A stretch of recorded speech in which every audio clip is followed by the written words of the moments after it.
you ever have a chance to sit at the front, it will be too late. So please move forward, because it even, and Honorable John Ken, I know that you are perpetually a backbencher all your life, but you come and also sit on the front bench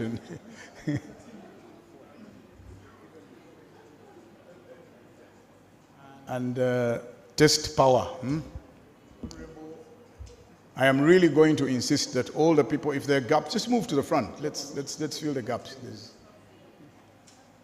Leave the back for the latecomers, because we're even going to move the speakers so that the speakers are closer to the front. And exclude. I'm really going to oh my goodness, you guys have to sort out the feedback. I am getting feedback from. Yeah.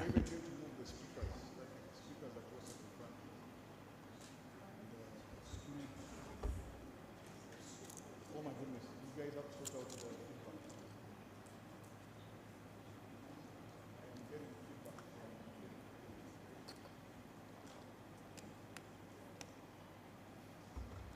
So let's wait for the sound people to sort out the relay.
Okay, so good afternoon, ladies and gentlemen.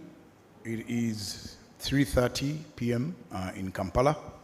Wherever you are listening to us from, I would like to welcome you to the Africa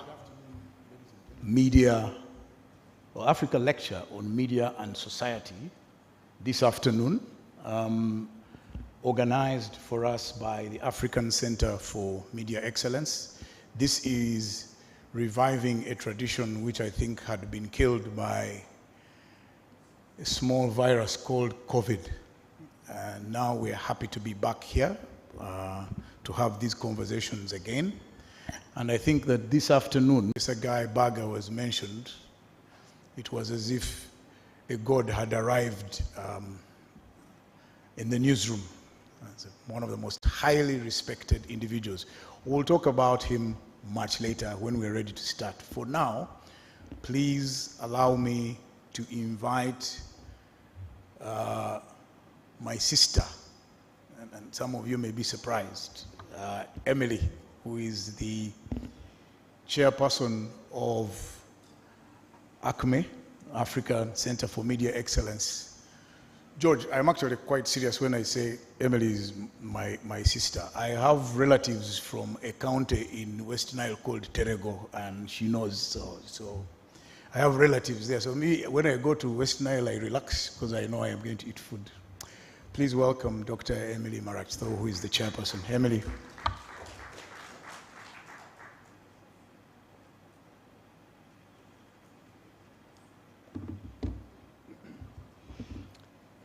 Good afternoon.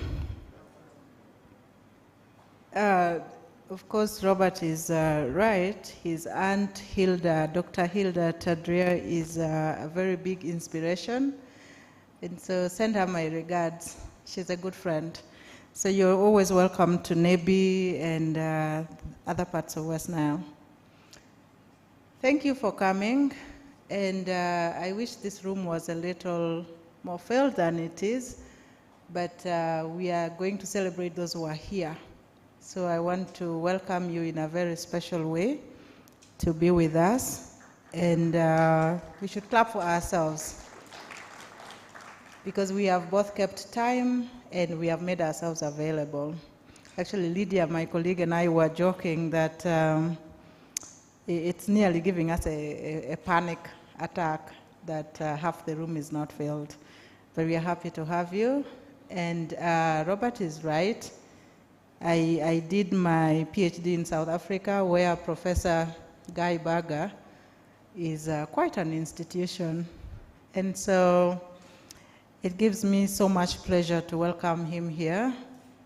My supervisor, Ruth Tomaselli, Professor Tomaselli, was a very big fan of Professor Guy Berger, so I need to mention that.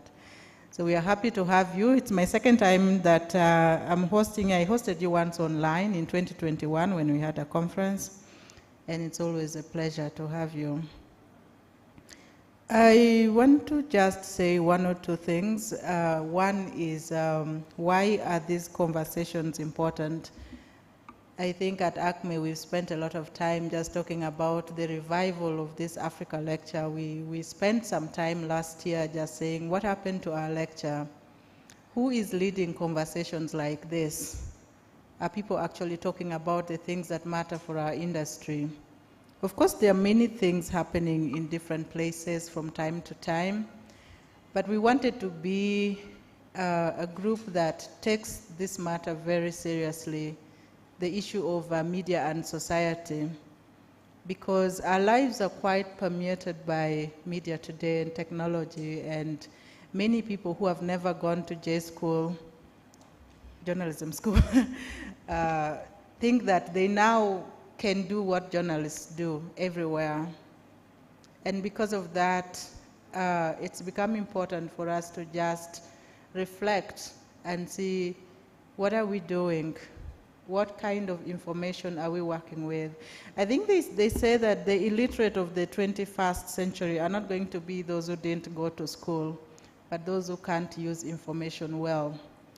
And therefore, as a media support organization, it's important to us to know what is media doing. We champion journalism excellence, but media is much more than just journalism. How are people using it? What is happening to our society? How literate are they on media? How literate are they on technology? Sometimes we wake up and we are about to approach an election year, and some election times we have woken up, and Julius is here, so it's good for you to hear this. In 2021, for example, we woke up and we were told that we were going to have a digital election. And I wonder how many people actually understood what that meant. For a society like ours, how seriously do we take media? How do we use it? Or we just wake up and know that an election happened, there were a group of people going around campaigning, but what happened to those that were the recipients? How much of media were they able to use? Do we even put it in our plan that an election is coming, and therefore we must educate people to see how best they can utilize available media? So this conversation is important because those of us who are here are leaders in one way or another in the industry. We are leaders, we are educators, we are trainers, we are journalists, we are all kinds of people. But how are we leading in our own spaces? So I'm glad that at ACME we have managed to revive this. Maybe next time better, we'll have a better audience. But having people engage in these conversations is very important to me. And so I hope that I just have a number of questions that I hope our moderator will also take care of when we start. I'm not doing your job, Robert, but you know, I'm used to asking questions. And one of them is that, you know, how can media and journalism be at the heart of the things we do, at the heart of our lives as a society? And people make opinions of society all the time. When you walked in here, somebody told me that Ugandans were very unserious. How did we get to an opinion like that? That people actually think as Ugandans we are unserious.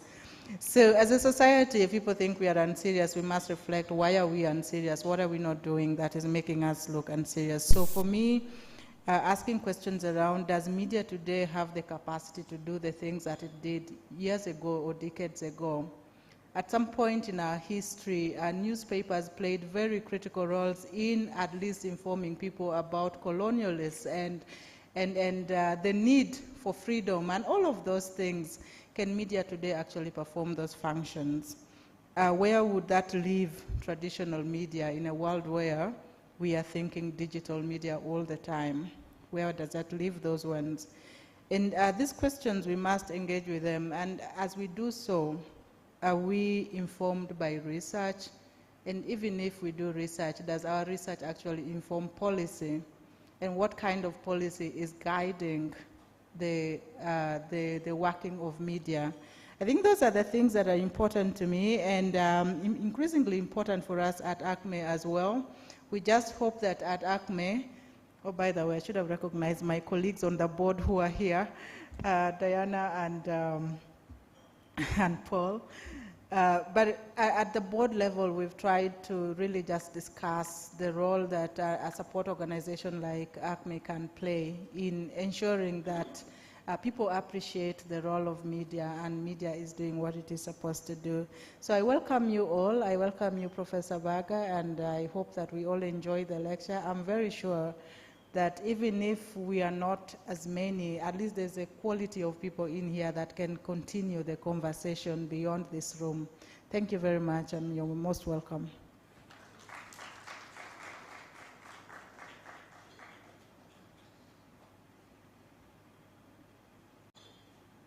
So, typically, media people, one of the things that drives them is permanent rebellion.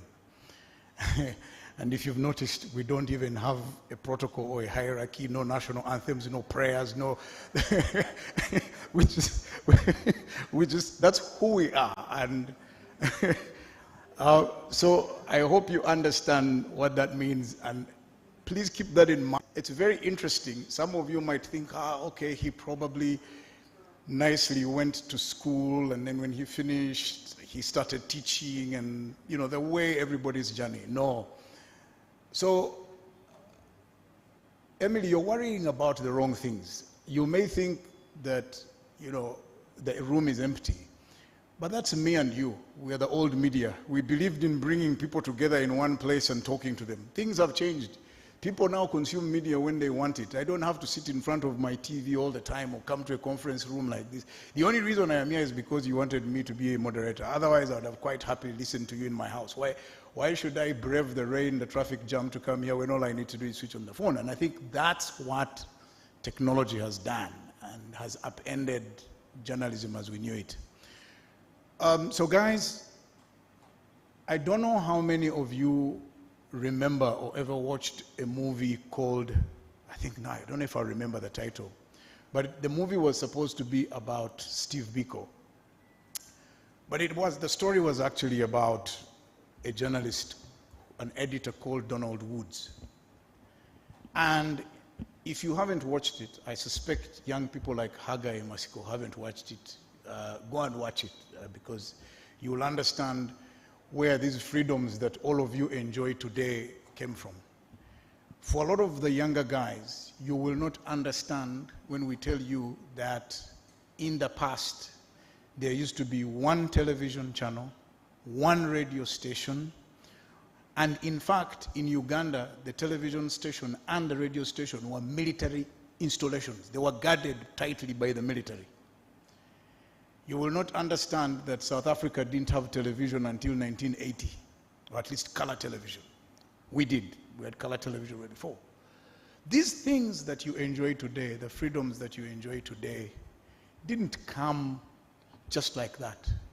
The freedoms we enjoy today came because people laid their lives down on the line. And one such person is a man called Guy Berger. Guy Berger, yes. He went through the crucible of the struggle for freedom of expression in one of the most efficiently oppressive systems on the African continent.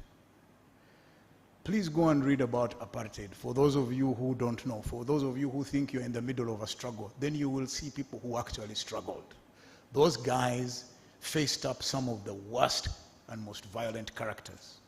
And just so you know, he was banned from reading certain materials and even possessing them. And he was actually convicted and forced into exile for possessing reading materials that were pretty much progressive. Some of you today say a few things and then you're inconvenienced by a few shouts and you start complaining. Well, I think we really need to listen to the guys who went through this crucible.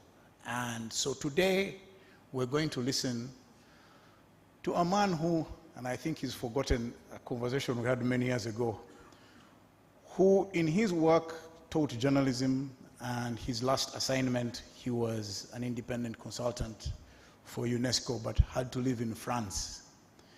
And suddenly he had to face a situation he could never ever have anticipated. Out of the blue, his nationality changed. For a man from an English heritage living on the Eastern Cape of South Africa, overnight, Professor Guy Berger became a Frenchman. Everybody was now calling him Professor Guy Berger.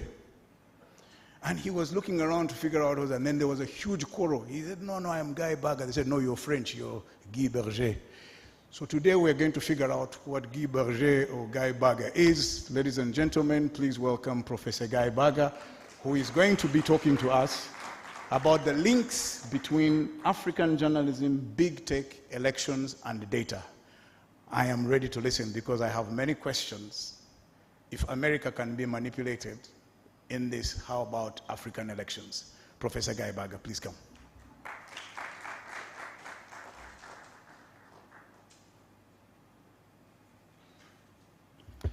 Merci beaucoup, Monsieur Robert.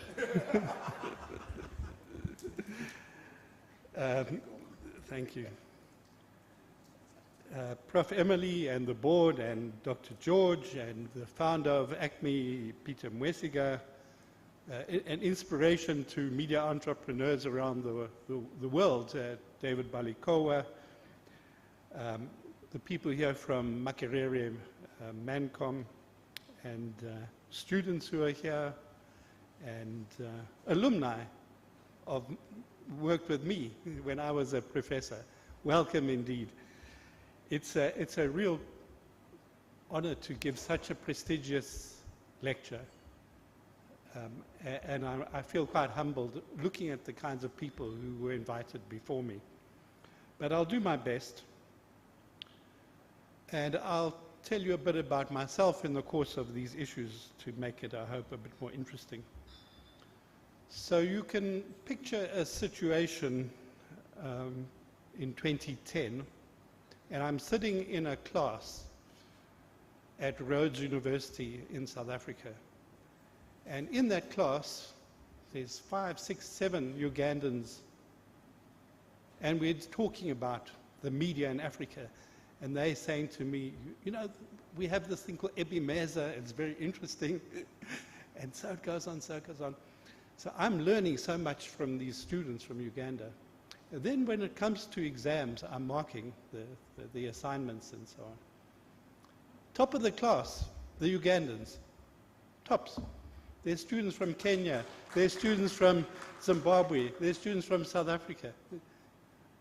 How is it a country that went through a lot of damage, it produces that caliber of people? I don't know, but that was the reality. In the course of my time at Rhodes, maybe 15, 20 Ugandan students, all of them tops. Why? I hope somebody can tell me. Anyway, it was a pleasure. And I hope that I can share with you something that maybe can meet some questions you may have, and I hope later some of you will help me answer this question. A society that went through a lot of trauma produces students of such caliber. So, let me also kick off by telling you a bit about the issues, and for that, if we can put the slides on. Here we go. So here you have a picture of a ceramic cup, and disclosure, my sister designs these. Anyway, you will see why I'm using a cup. So the first thing I want to speak about is the elections in South Africa. And why this is important is the MC, the moderator, kindly mentioned my history. Let me tell you, I grew up as a privileged white South African kid. I was conscripted in the South African military. They made us invade Angola. You know, that's 2 countries away. Namibia. I came to the university. There was an uprising in South Africa. I was 18 years old, but I met a young man. His name was Gilbert Thompson. Now you may think maybe he's also a white South African, but actually he was a black South African. He was 16 years old, and he politicized me. So I'm grateful to him because he helped to liberate my thinking. And there's a Ugandan connection here, because in the course of the struggle against apartheid, he left South Africa and he went for military training in the ANC. And he came here to Uganda. He was in a camp here in Uganda. You know, there was something like 15,000 ANC combatants in camps in Uganda.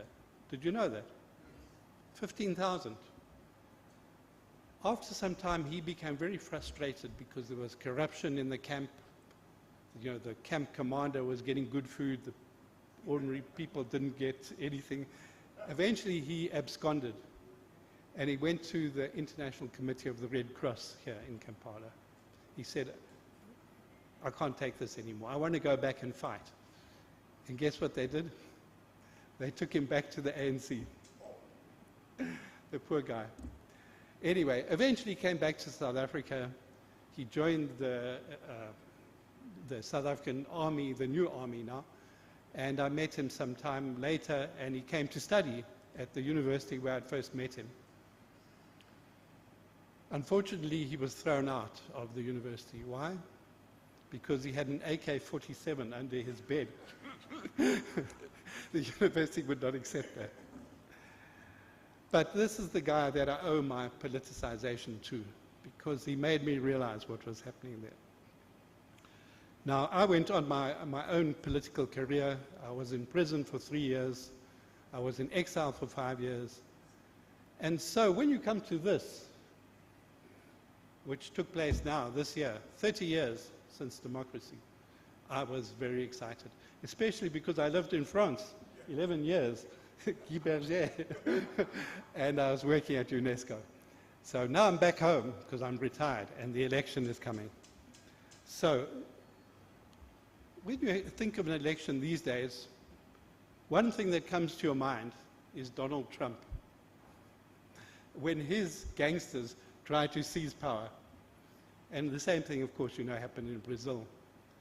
So in South Africa, we're thinking, could we have any problems with the elections? We fought for this democracy, but could we face some people causing trouble? And so I worked with the South African National Editors Forum, which is an organization I helped to form. Although I was an academic, but they accepted academics into the Editors Guild. And we did a human rights impact assessment. We said, what could go wrong with the elections, especially on social media? Could you have a Donald Trump thing? Election stolen, stop the steal, bring your guns, we go to the Capitol. Could we have that in South Africa? And we said, well, it's possible. It's likely also that we will have a lot of attacks on foreigners, because in South Africa there's a lot of xenophobia. People like to make a scapegoat for any problems, anyone who's foreign. You know this. And then we thought, well, could there be attacks also on journalists, online attacks? Oh, yes, absolutely, especially women journalists. Wow, you don't want to read the kinds of death threats, rape threats, threats to their children that happen to South African women journalists. So we said, okay, these are the threats we can anticipate online. What should happen with these things? What should big tech be doing to protect the integrity of the elections, stop the violence on their platforms? So we came with some mitigations and so on. And then we invited them, the editors invited those companies to come along and discuss how can we cooperate.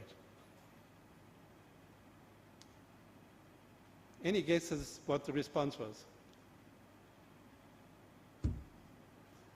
Okay. Dr. George is correct. No response. These are the country's editors, mind you. Yeah? They invite the company to say, can we collaborate? The one actually that did respond was Google. We said to Google, if we give you the names of 25 journalists, can you look at their hashtags? Can you look at YouTube? Can you see what's happening in search on your Google search? And take the necessary action to warn those who are attacking them. Google said, don't worry, we have 200 people around the world looking at elections. I'm in a country, 11 languages. I know it's not as much as you, but Google worldwide has people to look at 11 languages. And I said, we don't need your names. The other companies did not even respond. Not very encouraging. So 2 NGOs then took forward this, civil society, they took forward this. And they wrote to these companies, they said, tell us, what are your plans for the election? Are you going to have some extra moderators in Zulu? Are you going to be cooperating with the Independent Election Commission? You know, tell us your plans. No response. Aha. Now in South Africa we have a law, a Freedom of Information law. And that entitles you, as a citizen, to get information from any entity if it affects your rights. So these NGOs then upped the game. They said, we're not asking nicely, we're now asking in the name of the law. Give us what you're planning. Because you know the tech companies also, they have different plans. They have, as far as we know, they may have changed, but from what we know, they have tier 1, tier 2, tier 3, tier 4. Tier 1, they put a lot of resource in. If you have a problem with some call to violence, you can complain and they will deal with it. That's tier 1. If you're tier 4, and of course these tiers depend on how much money they make in your country. If they make no money, they don't really care much. So these NGOs, and I cooperated with them, they said, now we're asking you officially, what are your plans for the elections? You major players in this. South Africa has very high use of social media. And so they all responded to that. And how did they respond? They said, we don't fall under your jurisdiction. We are registered in Singapore, we're registered in Ireland, we're registered in California. We don't have to follow your jurisdiction. These are companies, by the way, they make money. If you look at TikTok in South Africa, every 5th video is an advert. They're making money. But we don't have to give you this information. Now, this has gone to a higher level. We have an information regulator. And the information regulator has examined this and said, actually, you do fall under our jurisdiction. So now we're going to investigate. Is the request for information about your plans, is this justifiable? So now we wait to see. So that's where we are at the moment on that story. The lessons that we can draw from that is, one is, I think the editors are losing power, especially in relation to big tech. Big tech, they think they don't have to respond to editors. So that's a very serious issue. Second of all, suppose the tech companies say to the information regulator, you do not have jurisdiction, we're going to fight this, we'll go to court. Or suppose they say, okay, we accept jurisdiction, but we still don't give you the information because it's trade secrets or something like that. What happens? Can the South African state enforce? Can the information regulator say, you do this or otherwise you're out of here? Can it do that? Will it do that? if a court case takes place, and that goes on 3 years, 2 years, you can see Teko saying, you are speaking ancient history here. That was the election in May 2024. Things have moved on since then. So this is an interesting issue. And the third thing, I think, is what does this mean for the role of the tech companies in other African elections? Bear in mind, South Africa is one of their biggest markets in Africa. Smaller countries, how much money do they make in Uganda? Do we know? We probably don't. But if this is how they treat South Africa, how will they treat things if you try to develop some more transparency and accountability on their side? So here's the stakes then. Either these platforms are going to be so hands-off that anything can happen there, or they're going to be neutral but try and enforce some rules that you may not call for violence or threaten journalists with death and take some action there. Or, which is a new scenario, they may say, we will support one side or the other in an election. You can see this with Elon Musk. What's he doing with X, Twitter, in the US? He's supporting Donald Trump. He has promoted his own feed, his own Elon Musk account, so that he is now the biggest, got the biggest following on Twitter, because he promoted it with the algorithm. He's got the biggest following, and he uses that for partisan purposes. So these are some of the scenarios that we should look at and feel a little bit worried about. Julius, you're in the Election Commission. You need to think, what should be the role of big tech, ideally, in a Ugandan election? Okay, let me move on a little bit now to say, what did we see? All this, we tried to get big tech to do the right thing. No luck. So what did we see? We saw this. Okay. You recognize the man in the middle. Who is he? Okay, he's our former president, Jacob Zuma. That's his daughter, that's one of his lieutenants. These guys used social media to say exactly the Trump playbook. This election is stolen. They said 9 million votes were not counted.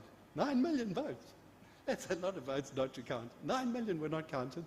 We, his party, which has broken away from ANC, his party called Stop MK, that's Jacob Zuma's party. There will be anarchy. There will be riots like you've never seen. There will be no elections. So this is a direct threat. It's not just because of defiance against the Commission of Inquiry. In these riots organized by Jacob Zuma's supporters, this is what happened. So when his supporters are making new threats, 50,000, more than 1 million a year he's earning as a member of parliament now. So what's your view? Is this, I'll ask you for a show of hands here. Who has come with his elephant of evidence? But there is an elephant in the room. There's a herd of elephants in the room. Can be really good, as moderator Monsieur Robert has told us. People can be watching this long distance. They don't have to come in the traffic. Great, fantastic. But what when social media is being used to maybe disrupt the whole society? If you look at the US, people say, it was very good, Black Lives Matter. Exactly, I quite agree.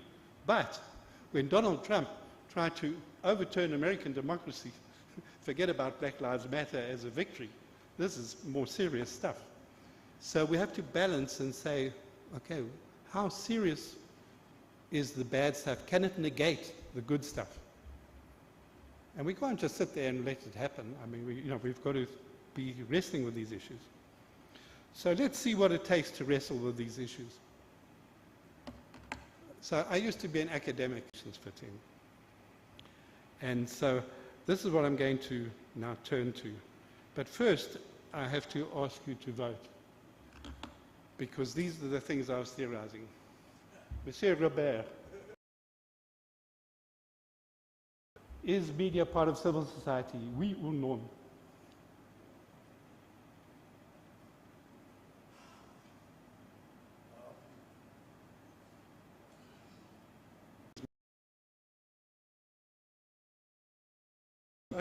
Okay, so I'm going to change your whole phraseology. So yes, journalists are part of civil society, management is part of the state, media is part of the private sector. Question answered. Okay, okay. Well, I would concur with some of that. I think it depends what media you're talking about, but you know, some media is clearly more state media, some media is more private media, some media and some journalists are more in the civil society. I would nuance it a little bit there. But anyway, that's not so serious. The question is, what's their role in democracy? And what's the role going to be when we start thinking about tech and tech companies and tech's relationship to media? So, this is what I've said in my article. I won't get too academic. When you stop here and not go there. But the second perspective is you have rights in the state also. And rights in the state is about the state having duties and obligations. We all know the state has got a duty to provide education, healthcare. What about information? What is the state's duty to the rights holders about information? And this brings me to the next question here, which is actually something slightly new since I wrote the paper. This is this new concept, information integrity. The UN is using this a lot now. And information integrity means, do you have, for democracy, a need for information that is accurate, as opposed to disinformation, misinformation, hate speech, or even entertainment? Do you have this need, information integrity, as opposed to corrupted information, deepfakes, claims elections are stolen, and so on? And if you do have such a right, what's the state's role? How much should the state be telling you what's correct? And how much should the state be helping provide conditions, for example, for media to express what the media are trying to find is their truth? And this brings me to this concept of information as a public good, which is basically the idea that you cannot look only to the marketplace to provide information integrity, because the marketplace, especially dominated by big tech, is providing a lot of corruption of information. And therefore, the debate is, what is the role of the state to provide information as a public good, like public service broadcasting in local languages? What's that? That's information as a public good.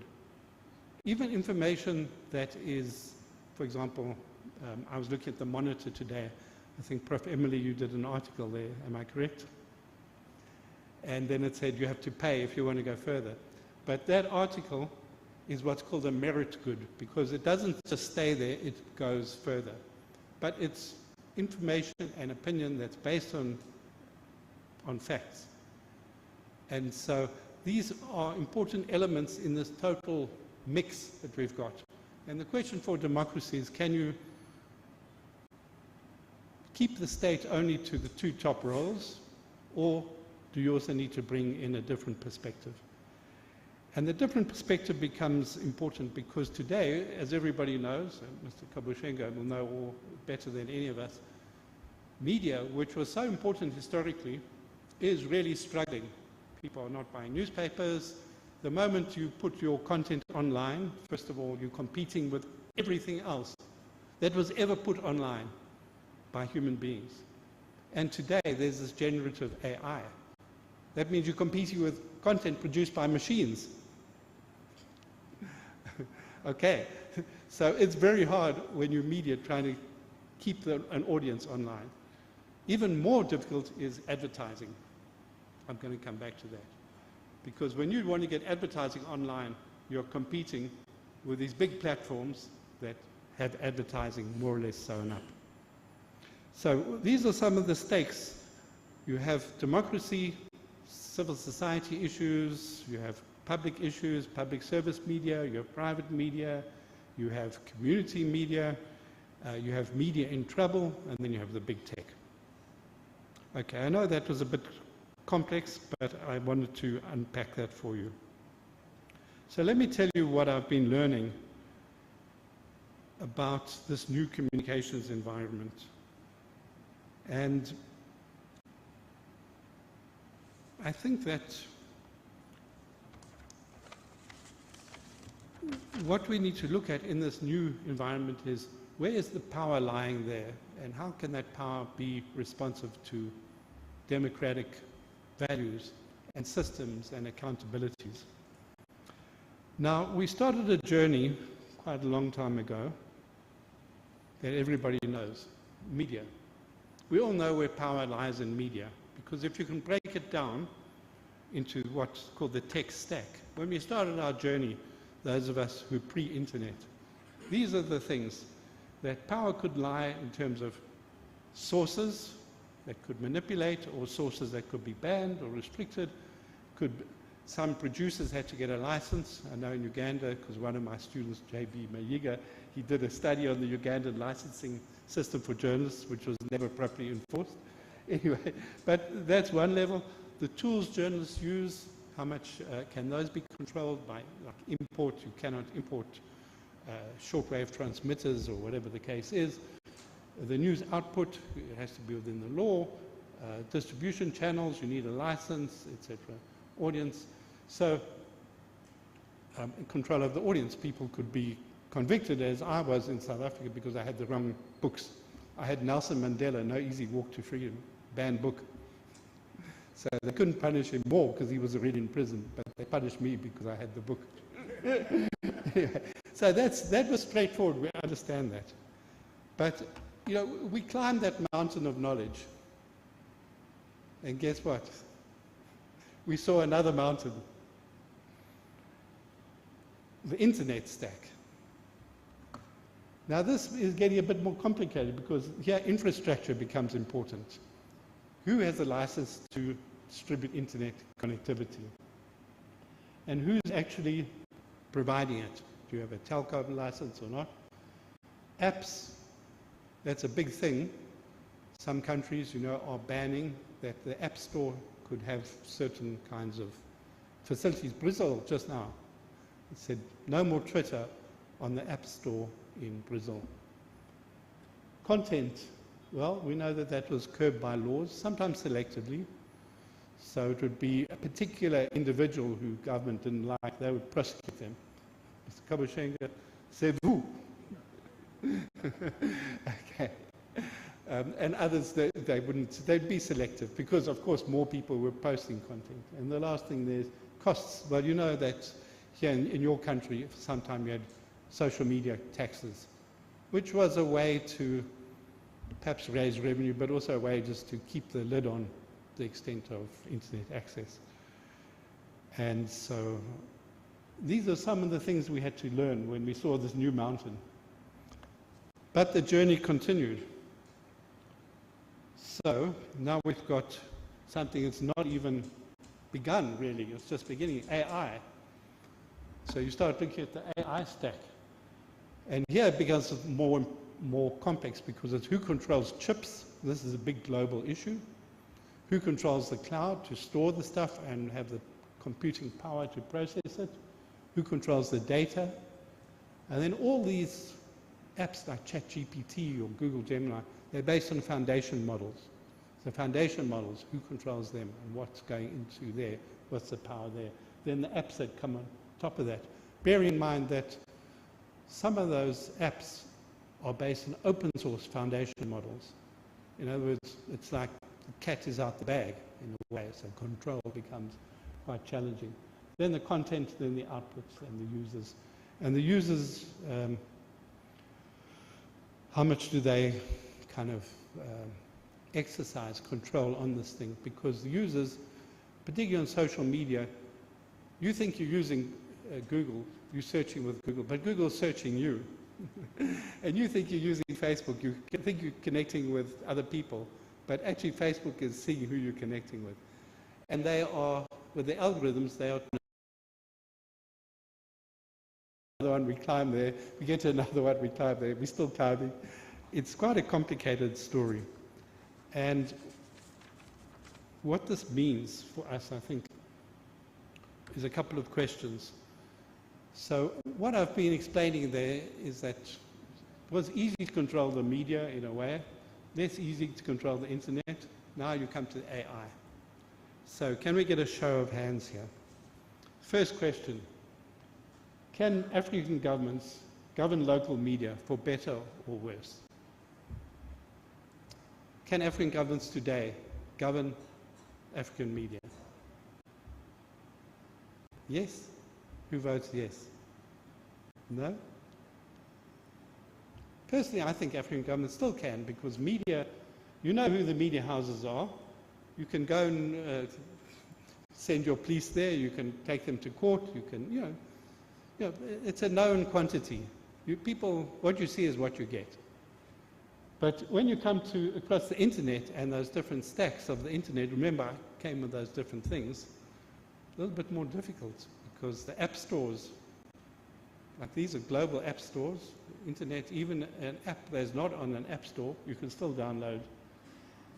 VPNs here in your own country, you have Facebook banned, but with VPNs people can access it. So in Brazil now, if you access Twitter on a VPN, you get a fine.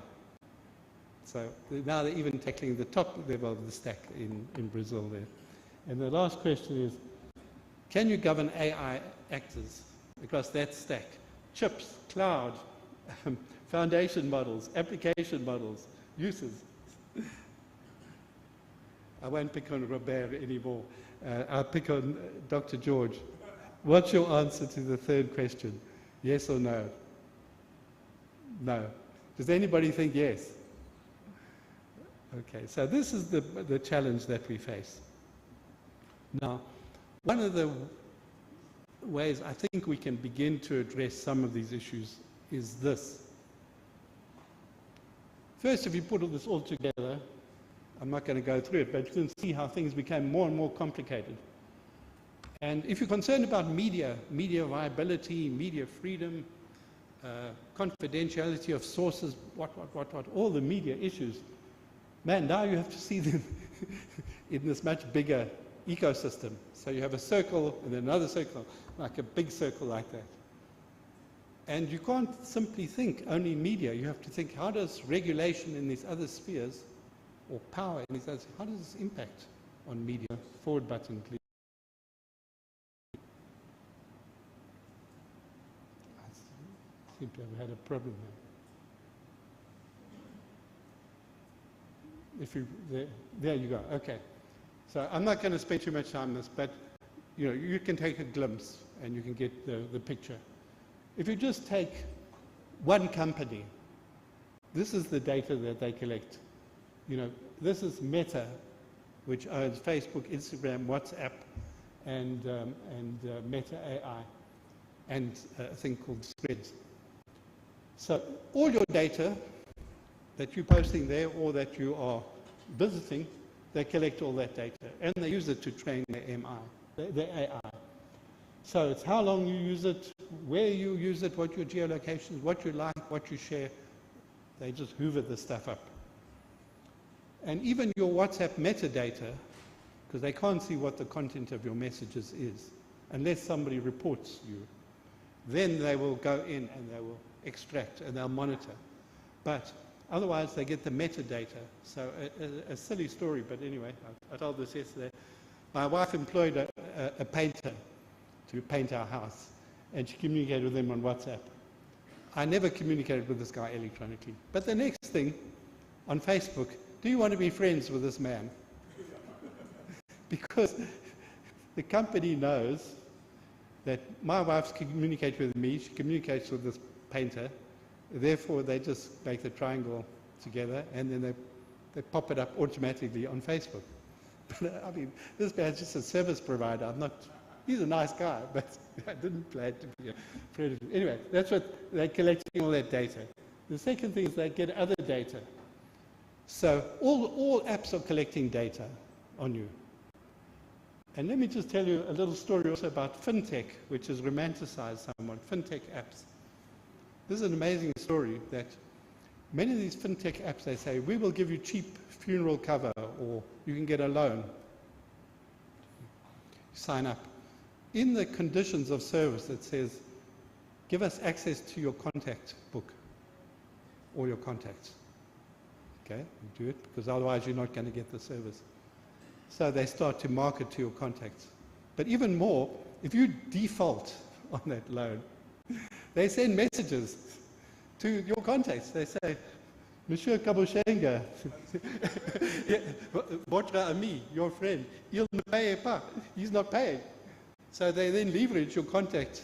No, so this is the way data is being used without much control. And the last thing is advertising, which, as I said, and I won't get into now, but to put a single advert in front of you, the computing power that goes into that, the amount of data that they've got. One advert on your Facebook, this is what it goes up to 2 million data points, their direct data points and the indirect data points that they bought from you.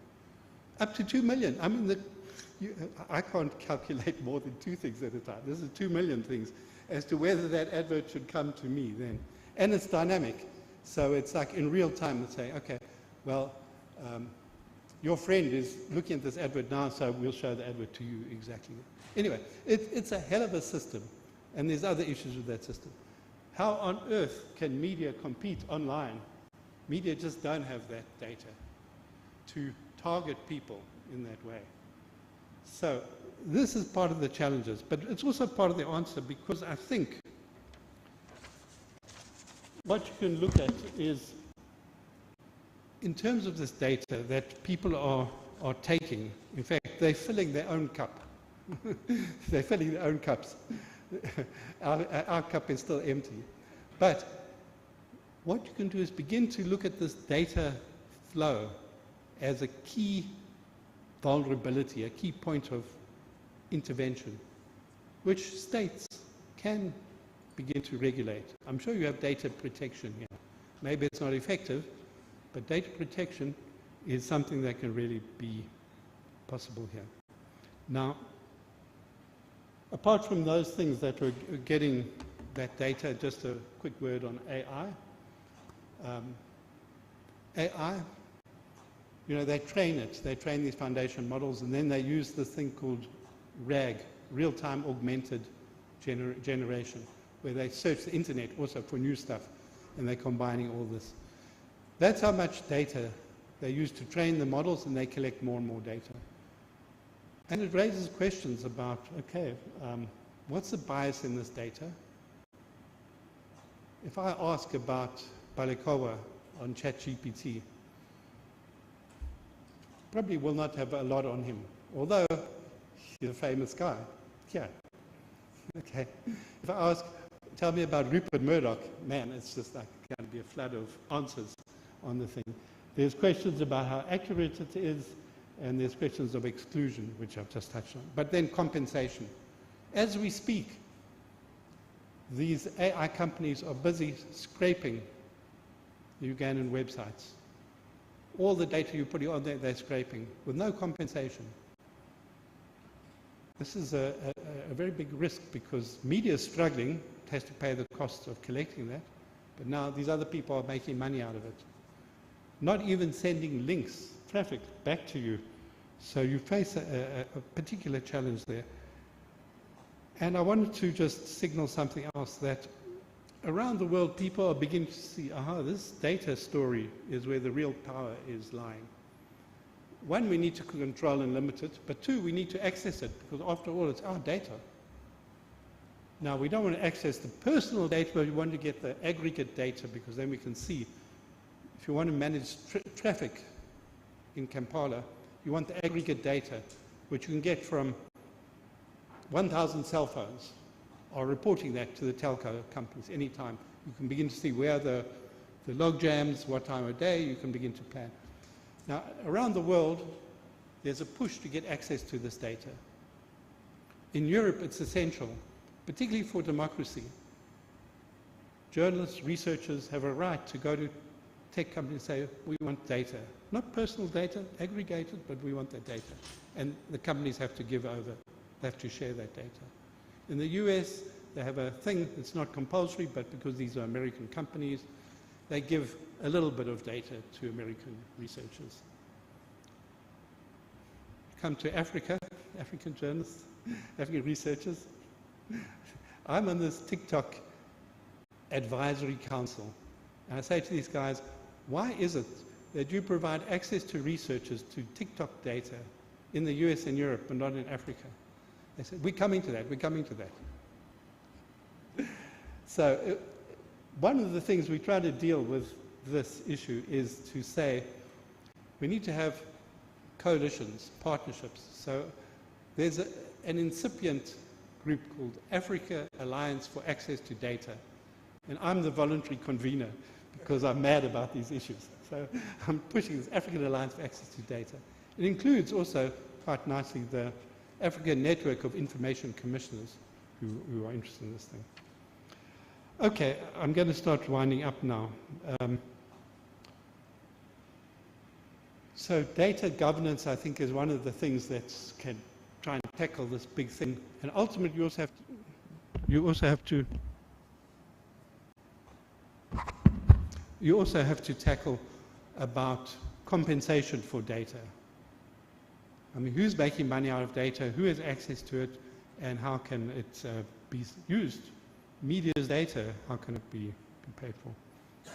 So, I worked at UNESCO for 11 years doing these issues. That's why I'm sort of now saturated in them. But UNESCO says these are some of the things that should happen, which I won't go into now, but it's worth looking at. These are their global principles that people can use to speak to governments, parliamentarians, regulators, that these are the principles. And the other part of it is that they say that the regulators should be independent. I'll tell you about that South African story to come back to that. The information regulators said, you do fall under our jurisdiction, and we will investigate if you must give this information. The information regulator in South Africa is appointed by the parliament. So it has a degree of independence. But there's another regulator for child protection called Film and Publications Board. It reports straight to a minister. And that regulator said, aha, there's a gap here. We will step in and we will hold big tech accountable during the election. But it reports to a minister, direct. So the civil society in South Africa said, sorry, thanks but no thanks. We don't want you. So they took some legal action and that's regulated. Anyway, that's what the UNESCO is pushing for. Multi-stakeholder is very important. So it's not just a question of governments and tech companies, but academia, journalists, and so on. And then I have to read this here. To get things like, you have a media sector working group here in Uganda. These are some of the issues that really this could very profitably be tackling. Independent regulation, data, compensation from big tech, and so on. Now, let's just do the last poll of this thing. Who votes for number 1? Please put up your hands. I see people shaking their heads. Who votes for number 2? No? Okay, who votes for number 3? Okay, well, I'm glad you said that, because I think that's the only way forward, because if you're going to wait for the global power situation to sort it out, I don't know if it's going to. So if you look at the regulators, you've got now a network of media councils, you've got a network of election authorities. Julius, I hope you know they've done some very interesting guidelines on regulating big tech in elections and so on. You've got civil society formations. Here you can see I mentioned CIPESA, which is headquartered here in Kampala. There's a few others. There's ACME, a certain organization I heard about recently. Could be part of that alliance. There's another organization I also heard about, the Ugandan Editors Guild, maybe, Ugandan Radio Network. There's a couple more. You know who you are. Anyway, you have this media sector working group, and you can get in that. Ugandan Women's Journalists Association, Ugandan Journalists Organization, and so on. So when can these people get their act together? So there's 3 days on the calendar. First day, 28th September. That terrible acronym is my fault, I'm sorry. It's International Day for Universal Access to Information. But as I told people earlier today at Berger, you know where this day comes from? It comes from Gilbert Sendugwa, who runs here the Africa Center for Information, Freedom of Information Center. Bear with me for 1 minute, I'll tell you the story. Various activists around the world were pushing for this day to be recognized by the UN. And Sendugwa and another guy called Edith Ojo, a Nigerian, and a Namibian called Zoe Titus, they went to lobby. They wrote a book called Pounding the Pavements and Knocking on Doors. And they went to New York, and they got the support from the Liberian ambassador to push for this day at the General Assembly. And the Liberian ambassador said, okay, I think this is important. I checked my capital, they're happy with it, but I need a speech. You know where I'm going. Sendugwa wrote the speech. Man, this speech, I happened to be there in New York, I was at UNESCO. The speech, it said, in Liberia, we have had civil war. We needed information. We have had Ebola. We needed information. It is a matter of life and death. Wow, I mean, this speech was so powerful. And I tell you, these other ambassadors at the UN, they said, we have too many days, we don't want another day. After the speech, written by Gilbert Sendugwa, they just said, okay, we go for it. So this is a gift from Uganda to the world, 28th of September. Then this day, International Day to End Impunity for Crimes Against Journalists. This was not Sendugwa's achievement, this was my achievement. International Day to End Impunity for Crimes Against Journalists. And the last day is the World Press Freedom Day that I think you know about. I hope you know about 3rd of May, which actually comes from Namibia. So these are all things put on the agenda by people from this continent. So I think that these are superb occasions to come together, media sector working group. So what do we want from the right to know?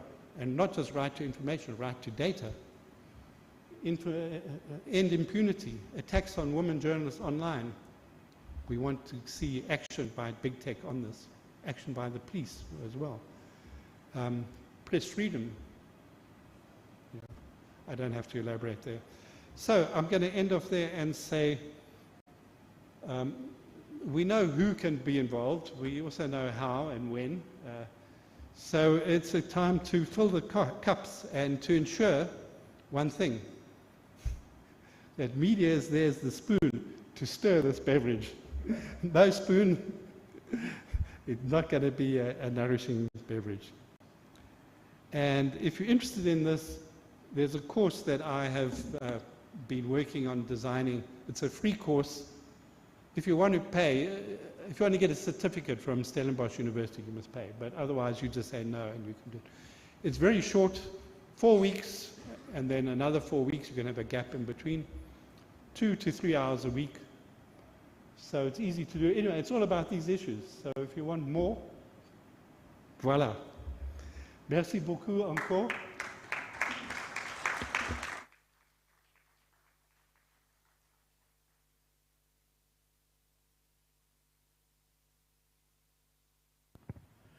Now I have you in the firing line. So I think the way we're going to do this is I will have 1 or 2 or 3 questions for us to get the conversation going. And then, depending on my autocratic mood, I will then determine who I can allow to participate in this conversation. So, first of all, Prof, thank you so much for opening a can of worms in a way that many of us, in a more organized way, we've been discussing these issues in a disjointed way, but I think that you bring out some of the critical elements in a more structured manner. I mean, we hadn't even thought down the AI road. I think the bigger crisis for me, and I just wanted to run this by you immediately, when you talked about a media sector working group, I think the biggest problem that I see with these advances in technology is that the regulator is actually losing control of their ability to regulate. And that question you asked about whether African governments can actually do this, I think African governments are getting weaker and weaker in their abilities to do this. The turnover, somebody said before that Facebook paid for WhatsApp in the exact amount of money that was Uganda's GDP at that time. So when we banned Facebook and tried to have negotiations with them, they looked at the 2.5 million people on Facebook in Uganda and decided we were not even a fourth-tier business. They just ignored us for years. And I don't know if anyone has noticed, but we've surreptitiously opened it. So now you can get it quietly without fanfare. So, Prof, the first question I wanted to put to you is, could the media, or what passes for the media in Uganda, for instance, or in these countries, persuade the state that we have a shared threat of extinction and actually, in fact, create finally have a beneficial conversation about how media should be regulated? And the media can and should show the state where it's losing out, whether it's on data, whether it's on actual control, and together, is it possible to shape a regulatory situation that works, first of all, enhances the power of the state to regulate, but also makes sure that the state regulates for the public good rather than for political expediency, if I put it that way. So that would be my first question to you. Is there a possibility of such a partnership or a coalition? And the mic is right next to you there. I think there's a little button.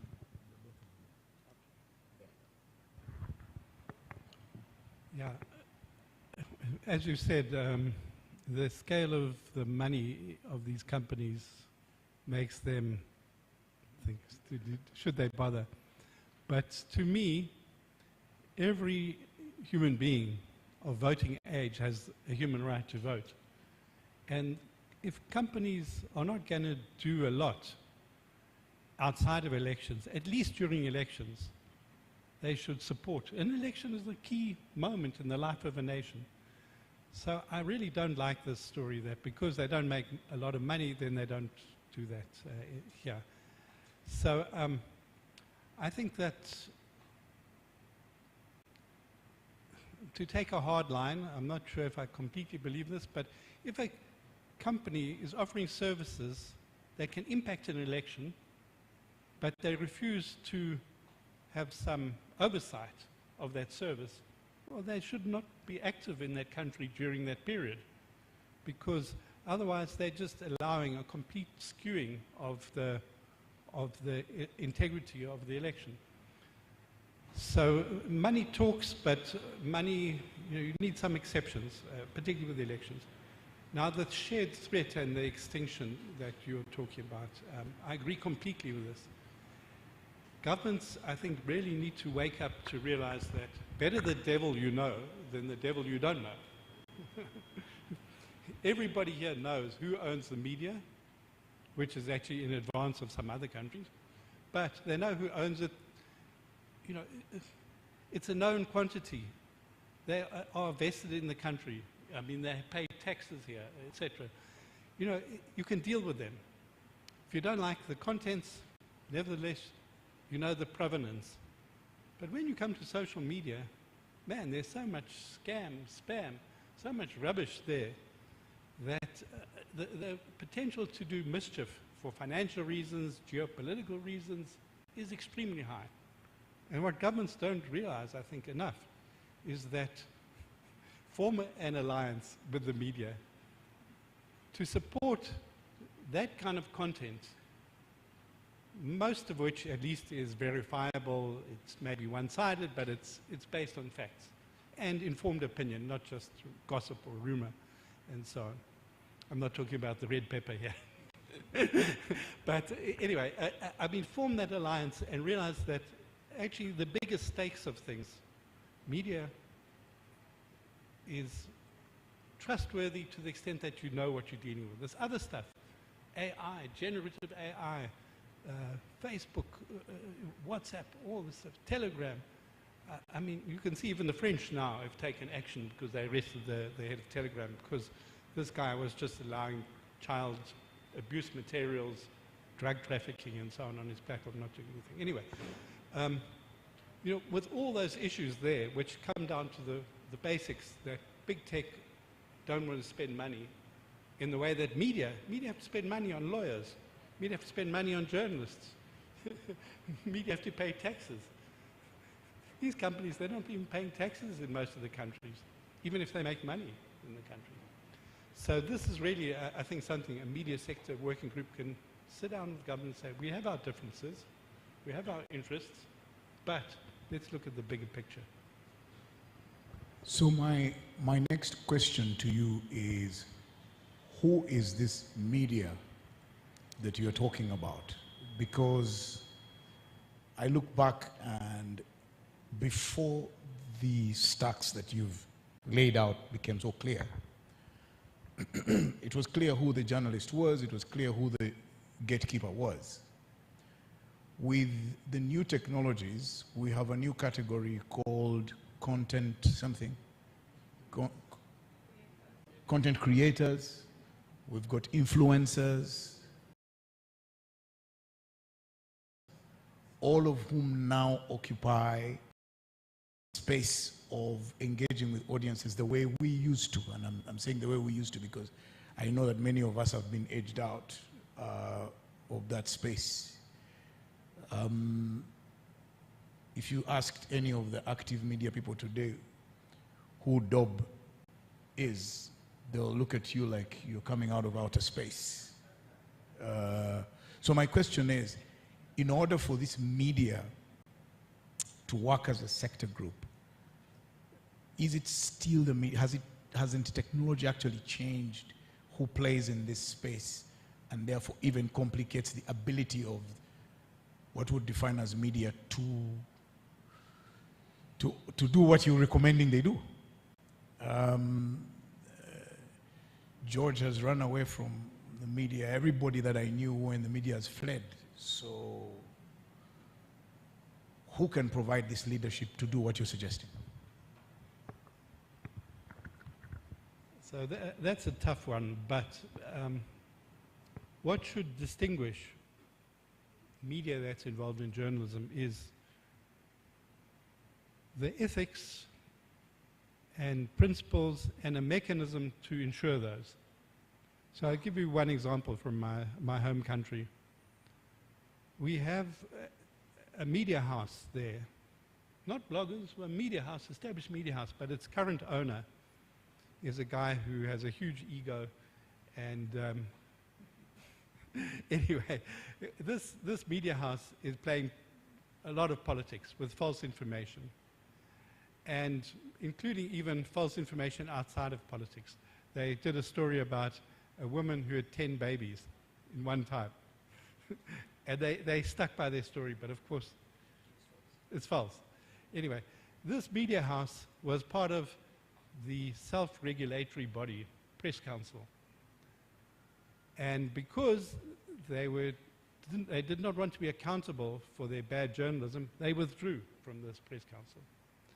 Then what happened was that with all their advocacy, Google started saying, well, maybe we should support the media a little bit.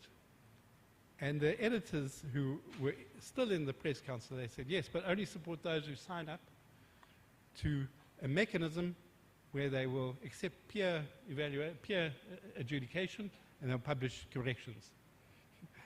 Guess what? This other media company came running back because they spent some money, and that they joined. Now they may still leave again because their journalism hasn't changed much. But I think to establish credentials through having a credible self-regulatory mechanism is one thing to start with.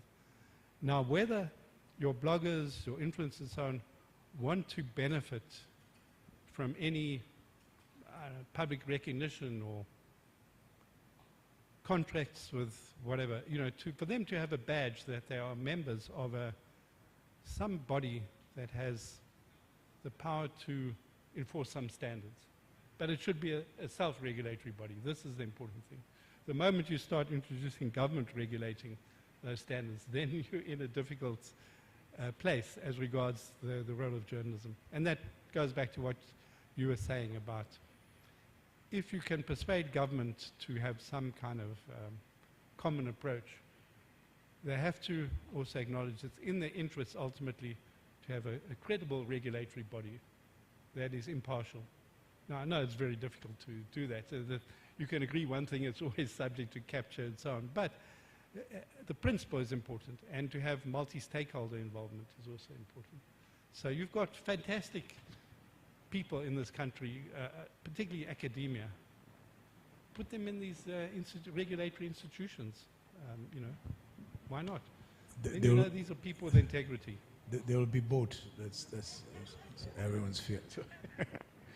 So I just wanted to let you know that I'm just going to ask my last question, then I'll open it to you. But I also wanted to allay Emily's worries. There's more than 50 people online who are attending, so you can know that go out and declare success. So it isn't do, but again, so you're covered. So, Prof, I mean, we've talked about, all of these issues. The bigger question is one of data, the one that you spoke about at the end. So I'll just raise two issues. We seem to have lost the technology battle.